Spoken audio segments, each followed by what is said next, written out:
Elle est la nuit la plus importante du mois du Ramadan. Son nom, c'est Laylat al-Qadr ou la nuit du destin. Elle a été célébrée hier dans le royaume sous la présidence du souverain commandeur des croyants. C'était à la mosquée Hassan à Rabat. Après les prières d'Al-Isha et des Tarawih, les versets du Saint-Coran ont résonné dans l'enceinte de la mosquée. Ils ont été récités par Aya Mansour, une fille de 12 ans originaire de la ville de Barchid. Elle est la lauréate du prix national Mohamed VI de mémorisation, de déclamation et de psalmodie du livre saint.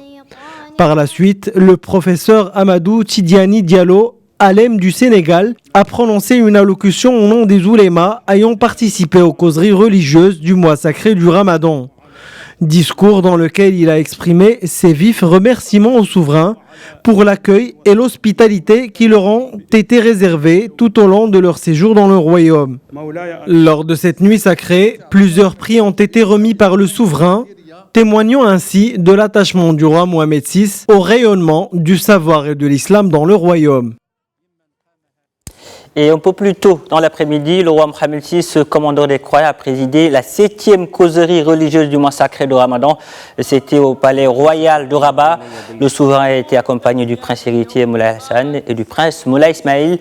Cette causerie a été animée par le professeur Zoubida Hermas, membre du conseil des oulémas d'Aïnsba Aïd Mohammadi, sous le thème « L'habit féminin dans ses dimensions islamiques et nationales ».